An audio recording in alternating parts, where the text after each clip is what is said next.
Iya, oke John. Baik lagi sama gua karena data gue bubong ya. Oke, hari ini John, apa nih? 15 Juni ya, Senin. IHSG sangat terang ya, terang 4,12% ya. Asing juga di SBN ya, SBN dan SRBI udah masuk. Jadi mereka masuk bukan karena mereka keluar kemarin bukan karena MBG, Kobdes dan yang lain, bukan ya, karena bunga lu kurang cuan aja. Bunga SBN lu cuma 6,8% sama SRBI ya kurang tertarik. Pas lu naikin 7,5 mereka masuk. Nah, gitu. Jadi jangan kemampuan lo buat lo yang cuan hari ini ya, cuan gede, udah pesta. Gue ucapin selamat ya. Kita harus berterima kasih pada asing yang cut loss. Asing itu cut loss ya John dia. Lu jangan mau dicuci otak bahwa asing itu nggak cut loss ya. Asing itu cut loss yang kemarin. Tapi karena dia porsinya kecil, di setiap reksadana ETF dan ETF yang ngikutin MSCI gitu ya atau yang lain, mereka tuh porsi kita paling tinggi cuma 0,5% di Porto gitu ya. Jadi kalau mereka cut loss John nggak terasa. Jadi jatuhnya cut loss ya. Jadi kita berterima kasih pada asing yang cut loss dan juga kepada para retail yang gampang panik ya. Ya mereka ikut-ikut cut loss. Ya. Sehingga lu pada bisa beli di harga murah. Ya ini daftar gue beli gue kemarin di harga segini nih ya. Nih BRI. Nah, ini ada BCA juga ya.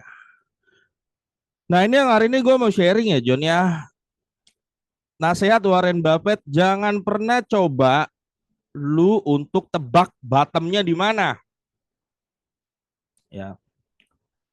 Kayak kemarin John, nih ISG udah naik berkali-kali masih ada yang nongol di komen YouTube gue. John, hati-hati jebakan. Jebakan. Hati-hati John, jebakan bandar ya, ada jebakan ya. Jadi gini John ya, emang kita sesuatu yang sangat miris di Indonesia ini, di dunia retail IHSG gitu ya. Mayoritas masih percaya bahwa itu tadi yang pertama gua kan kemarin udah bahas teori bahwa asing segalanya itu salah ya. Jadi masih banyak orang percaya kalau harga saham hanya bisa naik kalau asing itu net sell. Jadi dia merasa harga kalau naik hanya bisa digerakkan oleh asing gitu loh. Ngaco. Ya demikian juga ya. Kalau retail, kalau lokal dia beli nggak bakal naik harganya. Ini ngaco, ini paham-paham ini ngaco. Kenapa harga itu naik simple? Ketika yang beli lebih banyak daripada yang jual, pasti naik. Ya nggak peduli mau itu asing atau lokal. Demikian juga ketika yang jual lebih banyak daripada yang beli, pasti turun. Entah mau itu asing atau lokal. Jadi ada nggak kejadian asing net sell tapi harga sahamnya turun? Ya bisa ada. Ya. Nah akhirnya Joni ketika orang memahami sebuah paham yang salah dan nggak sebenarnya udah bukan salah lagi ya John, gue berani bilang salah itu dan super ngaco ya soal-soal sekte asing ini ya, membuat dia bingung. Bingungnya apa tuh John? Ketika ISG naik kemarin, orang-orang ini masih coba nebak bottom gitu loh, kocak dulu lihat ya.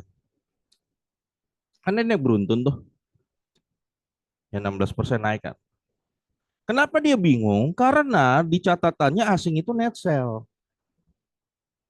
Karena asing itu net sell, wah mereka sudah paranoid John. Jadi karena mereka hidup di dalam dunia paranoid gitu ya, paranoia mereka sendiri bahwa ada sosok bandar yang memata-matai mereka gitu kan dan akan menjebak mereka katanya.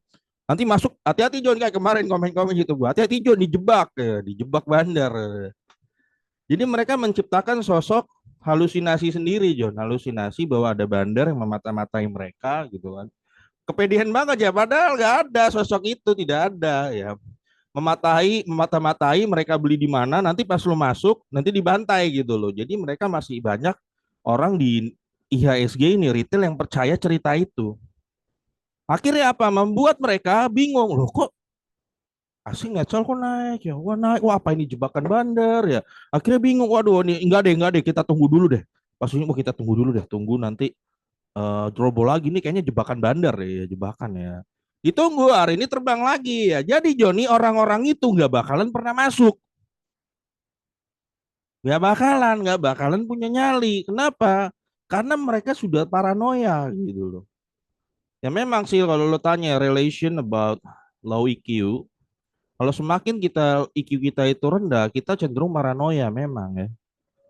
Paranoia. Ya. Kita percaya ada sosok itu gitu loh, padahal nggak ada gitu loh.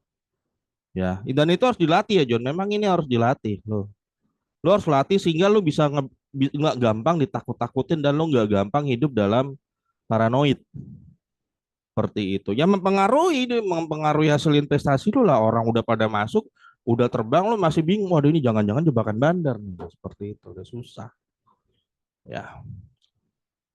Oke, jadi nasihat Warren Buffett, John, jangan pernah lu coba cari di mana bottomnya. Ya, inti dari filsafatnya Warren Buffett adalah uh, lu coba cari bottomnya itu adalah sebuah kebodohan ya, kesesatan orang bodoh lah. Dia secara terkenal memberi saran untuk sangat sangat menentang market timing ya, sangat menentang wah kapan nih bottomnya nih kapan ya, sangat menentang ya. Ketimbang menunggu ya harga yang paling rendah, dia tuh justru Warren Buffett berfokus untuk membeli bisnis yang hebat ya di harga yang masuk reasonable, is okay. Dan hold itu dalam jangka waktu yang panjang ya. Contoh kan gue beli saham BRI di harga 2010 ya. Saat itu masih robo lagi John ya. Tapi kenapa gue masuk ya? Karena gue tidak tahu bottomnya di mana. Pokoknya ini gue merasa harga itu sudah oke, ya gue masuk aja, nggak perlu terlalu tunggu. Berarti kan gue beli di mana tuh? Di, di sini ya, gue beli ya. Oke, ini 4 Juni ya. Robo lagi kan, robo sampai 2510. Ya nggak apa-apa, itu gue udah siap. Memang udah, bahkan di harga 2000 pun kalau robo gue udah siap, John. Serius. Gue nggak bohong sama lo ya. Gue udah siap ya. Tapi ternyata sudah naik lagi dan sekarang berarti yang gue beli waktu itu ya udah naik berapa? Udah naik 6% ya. BBNI gue beli di 3.430 coba. Jadi nggak perlu bottom-bottom banget, John. Nggak perlu ya. Yang penting lu merasa ini udah worth it harganya, Yuba ya udah. Simple lu owning sebuah perusahaan. John nih masih banyak ya di IHSG Indonesia kita nih retail yang percaya saham itu adalah ajang saling ngarungin, lomba karung. Ya. Apa maksudnya Don? Jadi dia percaya dengan lo beli saham, lo membeli sebuah lembar yang nanti tujuannya adalah goalnya lu ngarungin orang lain ya. Jadi dia berpikir gini, jadi saham itu kayak lomba karung gitu loh ya. Wah gini John, jadi ceritanya John kalau tidak ada asing siapa yang kita karungin gitu. Jadi gini John, banyak banget orang begini, beneran serius gue nggak bohong ya. John kalau tidak ada asing siapa lagi yang kita ngarungin siapa, masa kita ngarungin orang ngarungin lokal gitu kan. Jadi di saham itu, terutama di saham berdividen, tidak semua di saham itu tidak semuanya zero sum game. Ya kalau di gorengan iyalah. Tapi kalau lu di saham berdividen yang jelas fundamentalnya blue chips, itu yang terjadi adalah positif sum game. Ya, jadi ketika lu beli, misalnya lu punya harga BNI ya, misalnya di harga 3.000. Enggak, misalnya ada orang lah, dia punya average BNI 3.000. Misalnya. Dan gua beli di harga 3.800. Nah, baik dia yang jual maupun gue yang beli, kita nggak merasa sama-sama rugi, nggak rugi. Yang jual dia untung karena dia untung dijual di harga 800, sedangkan gue beli yang 3.800, gue bukan dikarungin, John. Gue bukan dikarungin. Bukan. Enggak, tapi gue merasa karena dia dividennya udah tembus 10%, ya gue merasa worth it. Jadi gue sama sekali tidak merasa ketika gue beli BNI, gue beli di berapa sih kemarin? Ya 3.400 gitu ya. Gue tidak merasa gue lagi dikarungin. Nggak merasa gue. Ya. Tapi John di kita ini masih banyak orang yang percaya saham itu adalah lomba karung. Saling ngarungin ya, ngarungin A ngarungin B ngarungin C jadi ngarungin asing ya kayak MSCI kan. Pecinta saham Konglo kan kemarin mau ngarungin asing ya, malah dia dikarungin nama asing. Ya bisa memang saham itu bisa dijadikan lomba karung, bisa saling mengarungin, bisa misalnya influencer dia dia buka kelas dia pom-pom sahamnya dia, pas orang followernya beli di harga atas dia karungin semua, nah itu bisa. Jadi saham itu bisa dijadikan lomba karung, tapi inti saham bukanlah lomba karung, bukan. Intinya sama adalah kepemilikan lo atas perusahaan, oke? Okay? Ya, jadi tidak berarti kalau lo lagi beli saham, lo lagi beli kupon buat ngarungin orang, bukan? Ya, oke okay, ya. Oke, gue kemarin beli 3.430, berarti kalau BBNI berapa? Ya pasti robo dulu dong. Ya oke, BBNI gue yang gue beli udah cuan 10% ya. BMRI gue beli di 3990 nih. Ya gue nggak bottom banget, John. Ya santuy aja, investasi santuy aja gitu ya. Berarti udah 4.500, berarti gue udah berapa tuh? BMRI yang gue beli 12,7% ya. Waktu gue beli di sini John ada yang komen, wah Johnny pahlawan bursa tadi ya. Pokoknya kocak deh, dia bilang wah ini bakal robo lagi ke 2.000 ya, ahli MBG. Ya, itu biasa ahli MBG itu. Apapun, gue sih gak pro MBG ya. Cuman gini gue kocak ya John. Lu tuh gagal melihat inti, kalau kata gue sih memang gagal melihat bahwa ini cuma noise doang gitu ya. Kalau lo berhasil detect ini cuma noise, ya lo akan cuan. Ya makanya pada akhirnya kenapa banyak yang rugi, dia gagal membedakan noise dan real, noise dan fakta gitu.